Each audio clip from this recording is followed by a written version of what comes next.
Apreciados alumnos, vamos a dar inicio a nuestro curso de acueductos y alcantarillados. Desarrollaremos la unidad número 1, que incluye como contenido de la misma las generalidades para el diseño de un acueducto y las estructuras de captación y desarenado. Para tal efecto vamos a trabajar sobre el diseño de un acueducto que fue denominado acueducto FESAT primer semestre del 2013, que corresponde al sistema de acueducto que fue diseñado por sus compañeros del semestre inmediatamente anterior, bajo la tutoría de quien les habla, el ingeniero Guillermo Jiménez Pinzón.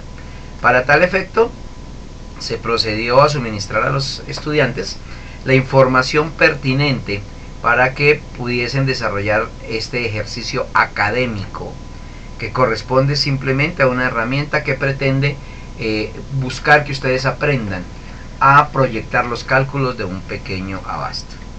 Se procedió a tomar como dato inicial una población actual de 132 habitantes distribuida en 22 viviendas. Se determinó que íbamos a trabajar con una captación de fondo, lo cual implica que nuestra fuente es un pequeño cauce, bien sea una quebrada o un pequeño río. Se determinó que la rata de crecimiento poblacional estipulada por el DANE para este caso era del 2%, y se especificó un periodo de diseño según el RAS de conformidad con el nivel de complejidad de la población correspondiente a 25 años. Igualmente se aclaró que la dotación o consumo residencial correspondía al ajuste hecho en la última resolución modificatoria del RAS y que equivale a 90 litros habitante día. Igualmente, para poder calcular la dotación bruta, se dejó claridad en que se debía utilizar un porcentaje de pérdidas equivalente al 15%. Dentro de la planta topográfica entregada a los estudiantes se pudo ubicar una escuela que, según la información suministrada, cuenta con 60 alumnos, para lo cual se sugiere hacer una equivalencia de un habitante por cada 3 alumnos.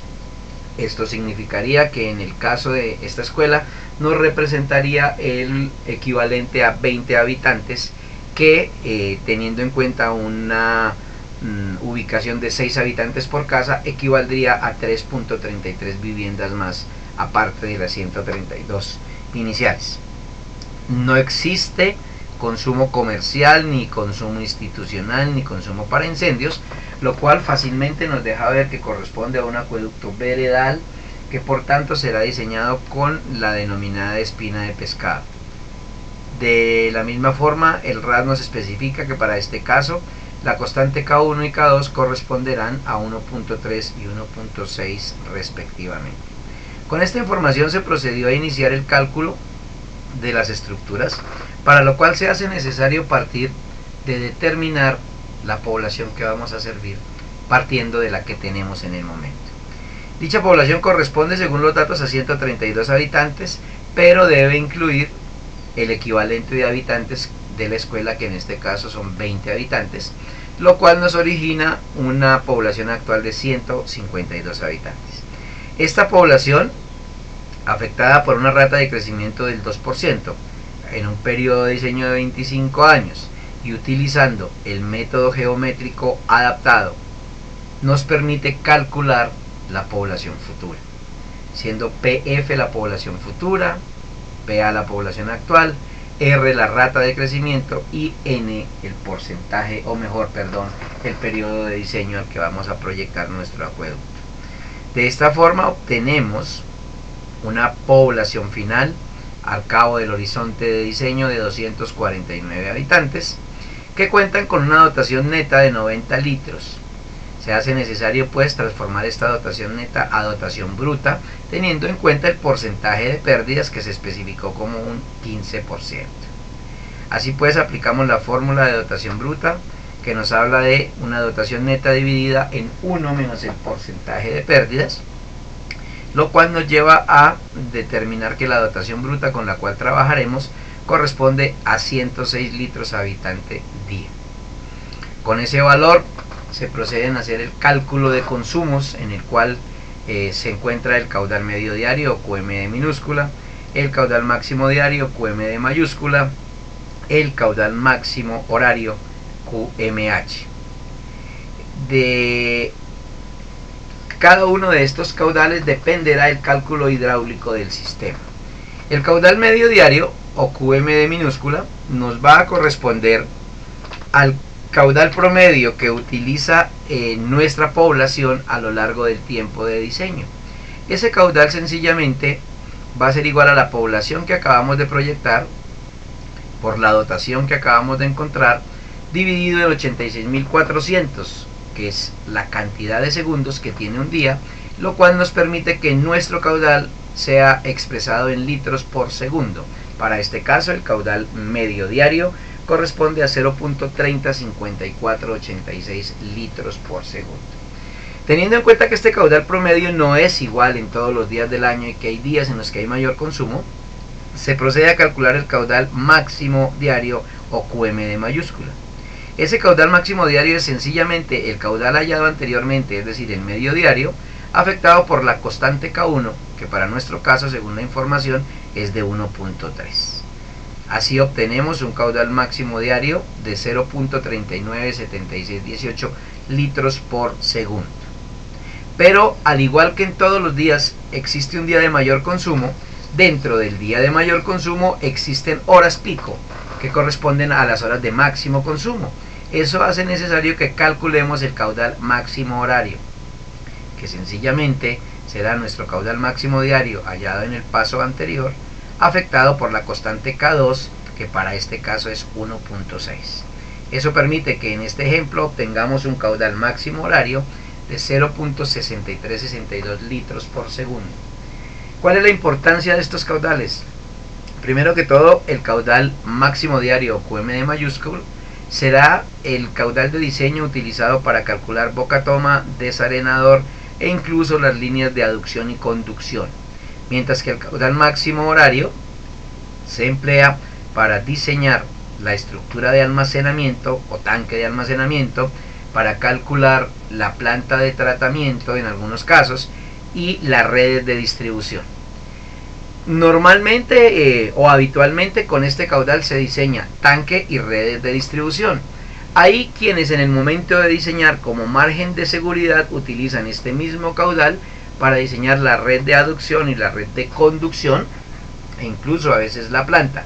Pero lo habitual, repito, es que con este caudal máximo horario se diseñe tanque de almacenamiento y redes de distribución. El resto de estructuras generalmente se van a diseñar con el caudal máximo diario.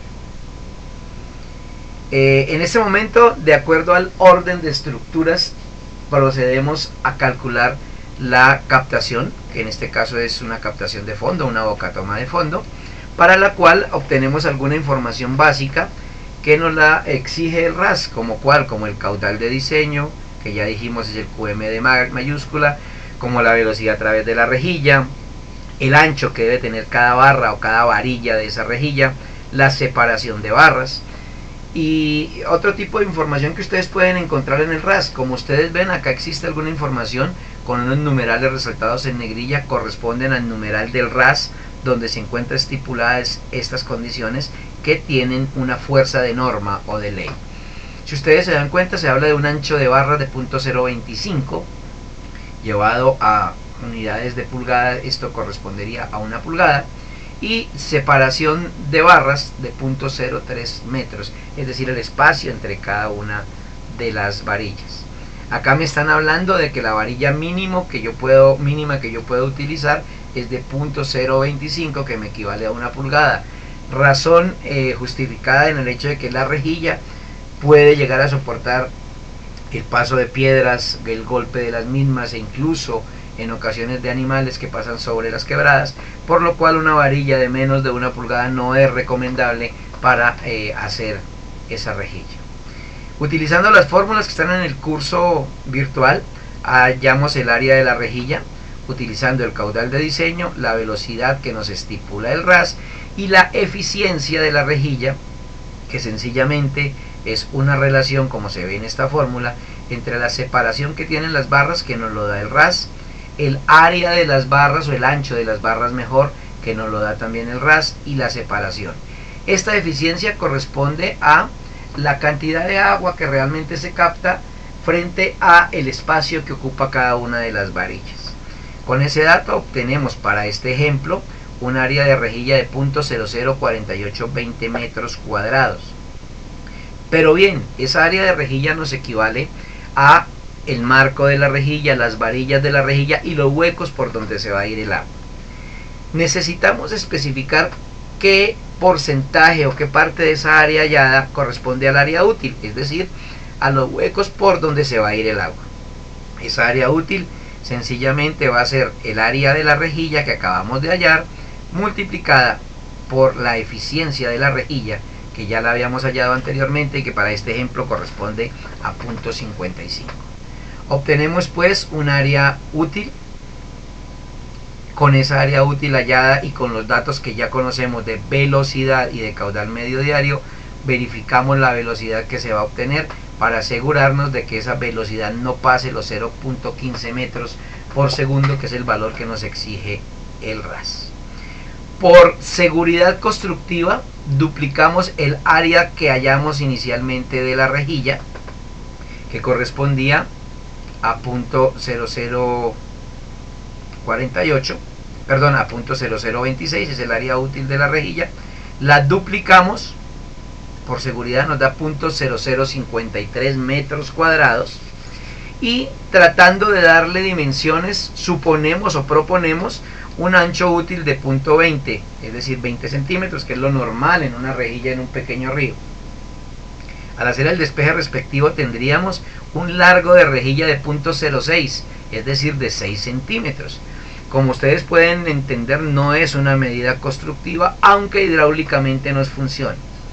Es ahí cuando entramos a adoptar medidas constructivas, conservamos el ancho de 0.25 y proponemos una relación a lo largo de 0.35 metros. Con estas medidas adoptadas procedemos a hacer uno de los dos cálculos más importantes que tiene una bocatoma.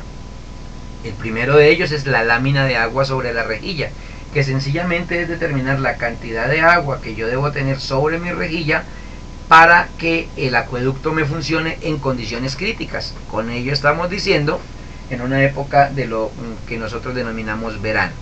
Esta medida de lámina de agua sobre la rejilla debe darnos un resultado que sea menor a 1 centímetro, es decir, deben ser medidas del orden de milímetros que nos asegure que el acueducto funcionará en condiciones críticas. Se toma la fórmula que se está resaltando en este momento, de la cual el caudal Q es el caudal de diseño, K es una constante estipulada en el RAS en la tabla B4.5 que equivale a 1.83, L es la longitud de la rejilla que acabamos de adoptar como 0.35 metros en este ejemplo, y H será el valor que vamos a despejar o que vamos a hallar.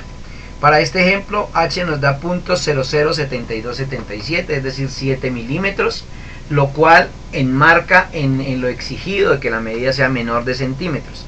¿Qué hubiese pasado si este H nos da mayor de 1 centímetro? Sencillamente deberíamos venir y corregir este largo, darle una longitud más grande para que la altura de agua sobre la rejilla se disperse en esa longitud y descienda su medida hasta obtener dimensiones de menos de 1 centímetro. Con la fórmula que está en el curso virtual calculamos el número de barras que debe tener la rejilla y pasamos al segundo dato importante en una bocatoma, que es el orificio de control. ¿Qué es el orificio de control? Sencillo, cuando yo capto el agua en una bocatoma de fondo, el agua ingresa por la rejilla, va por una tubería o canal a una caja que queda en la orilla del río. Esa caja recibe todo el agua que yo capto, pero dentro de esa caja debo construir un muro por el cual o a través del cual solo pasará el agua que me ha otorgado la autoridad ambiental, en nuestro caso Corpo Boyacá. Para que yo pueda asegurar que solo se me vaya el agua que me concedieron, que en este caso corresponde al caudal de diseño, yo debo insertar en esa pared, en ese tabique de la caja, un orificio de control. Ese orificio de control debe tener un diámetro específico y debe tener sobre él una altura de muro que deje ir solo el agua que me autorizaron. El agua que pasa ese límite se irá por el muro de excesos. ¿Cómo se calcula ese orificio? Sencillo. Utilizaremos la fórmula que está resaltada, en la cual Q es el caudal de diseño, CD es el coeficiente para orificios sumergidos, que es 0,61, A es el área del orificio, que inicialmente yo supongo o propongo un diámetro específico, 2G es 2 veces la gravedad, y H será la altura que voy a calcular, que corresponde a la altura que se debe dejar sobre el orificio que voy a construir en la pared de la caja. Así pues, en este caso suponemos o proponemos un orificio de 1 pulgada. Con ese diámetro expresado en metros, calculo el área del orificio, que para este caso es 0.00051 metros cuadrados, y reemplazo en esta fórmula despejando H. En este caso, el H obtenido es de 0.083 metros, es decir, 8.3 centímetros. Al inverso que en la lámina de agua, acá necesitamos que las medidas sean mayores de centímetros, es decir, que sean construibles. 8.3 centímetros es una medida construible máxima si tenemos en cuenta que el espesor de un ladrillo es de 7 centímetros. Luego fácilmente podemos construir la altura que acabamos de hallar. ¿Qué hemos hecho al hallar esa altura? Sencillo, estamos diciendo que en la caja que recoge el caudal vamos a construir un muro que separe esa caja o que la divida en dos, que ese muro va a tener una altura, o mejor, el orificio que yo acabo de calcular va a estar ubicado a una altura de 15 o 20 centímetros del piso para dejar o para hacer que los sedimentos queden en el fondo de la caja, que ese orificio va a tener un diámetro de 1 pulgada y que sobre ese orificio mediré 8.3 centímetros y hasta esa altura irá el muro lateral de la caja por el cual se irán los excesos de agua, es decir, sobre 8 centímetros encima del orificio, el agua que llegue se irá por el orificio y corresponderá al agua otorgada en la concesión, y lo que pase de esa altura sobrepasará el muro de excesos, irá a otro compartimiento de la caja que a su vez descargará ese caudal nuevamente a la quebrada, siendo ello los excesos del agua captada. Igual defino una pendiente para la tubería que me une la rejilla a la caja, que está entre el 14 y el 16% en una tubería normalmente con un diámetro mínimo de 4 pulgadas. Con eso queda definida el cálculo hidráulico de la captación de fondo, y procedemos a continuar con las estructuras. En el orden de construcción seguiría la línea de aducción, que es la línea que nos une la bocatoma con el desarenador. Igual, tanto la línea de aducción como la línea de conducción y las redes de distribución serán objeto de desarrollo de la unidad número 2 del presente curso. Así pues, la estructura que nos queda por ver en esta unidad es el desarenado. Ese desarenador sencillamente es una estructura normalmente rectangular en la cual vamos a remover arenas hasta o mínimo en un 87.5%, y serán partículas de arena que tienen un promedio de diámetro de 0.05 milímetros. Para ello es importante que conozcamos qué es la velocidad de sedimentación, que sepamos que es la velocidad con la que una partícula de arena tiende a caer al fondo de este tanque, que se calcula a partir de la ecuación de Stokes, y que básicamente considera algunos aspectos como la temperatura del agua, puesto que ella determina la viscosidad del agua, la cual o acelera o retrasa la velocidad que va a tener la partícula dentro del agua, y el peso específico de la arena, que en nuestro caso particular del altiplano cundiboyacense son arenas de pesos específicos aproximados de 2.65.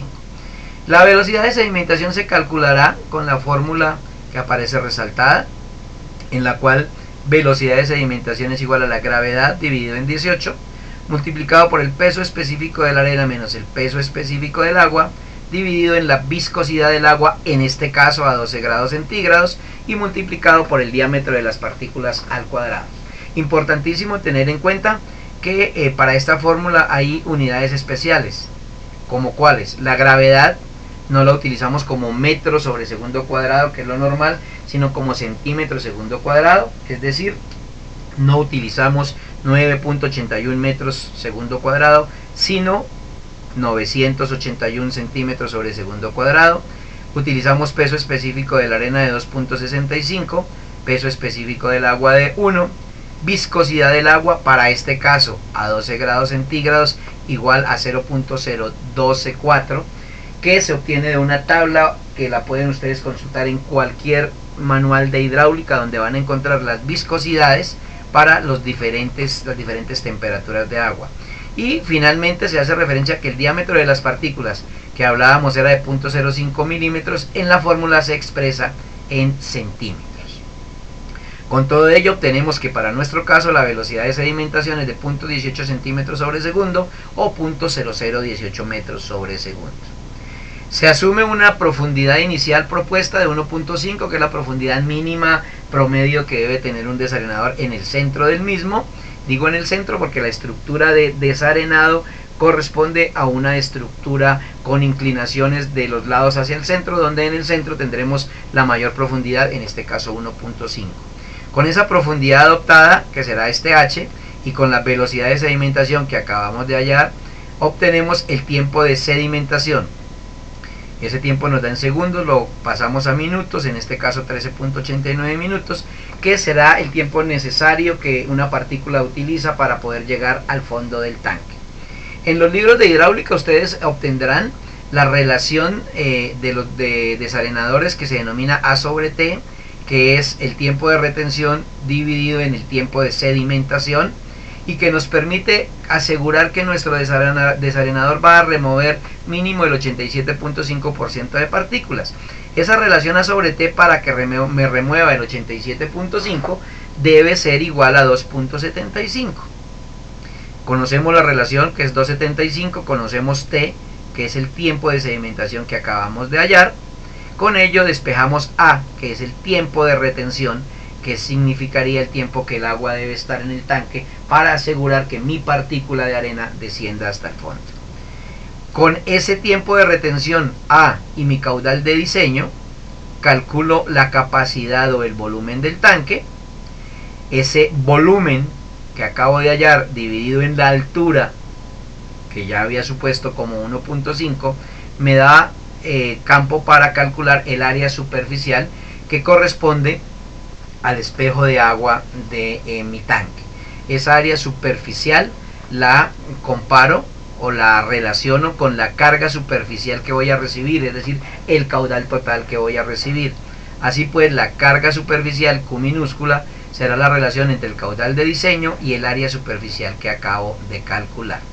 Esa carga superficial que voy a hallar, esta Q, debe ser menor que lo que se denomina o se conoce como carga superficial máxima. ¿Y cuál es la carga superficial máxima? Es la misma velocidad de sedimentación, en este caso 0.18 metros sobre segundo. Para nuestro ejemplo obtenemos que la carga superficial máxima va a ser 0.4065, que es mucho menor que 0.0018, que es nuestra velocidad de sedimentación. A continuación viene el cálculo de dimensiones, que simplemente es una relación largo-ancho, donde el largo es igual a 4 anchos. Calculamos las medidas, asumimos medidas por construcción y verificamos las velocidades con las fórmulas que encuentran en el curso, donde lo importante es verificar que la velocidad de traslación nunca superará a 20 veces la velocidad de sedimentación.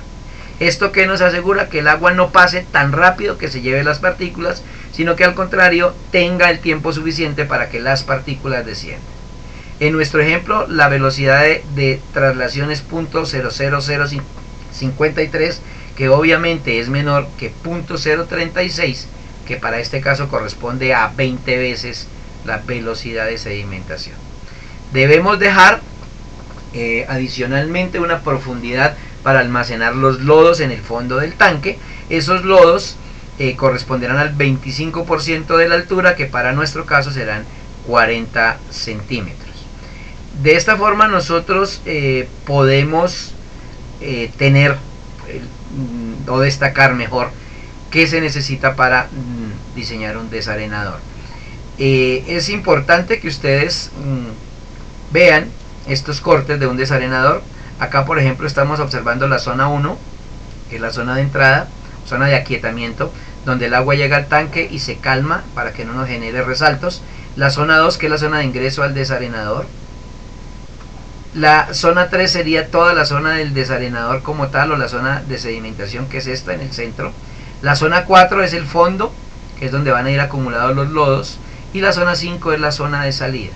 Si ustedes se dan cuenta, en este corte el desarenador tiene una pendiente hacia el centro que viene de norte a sur y de norte a centro y de sur a centro, pero también va a tener una pendiente que viene de oriente a centro y de occidente a centro. Es decir, siempre van a confluir en el quiebre del mismo desarenador. Con esto se da por terminada la unidad número 1.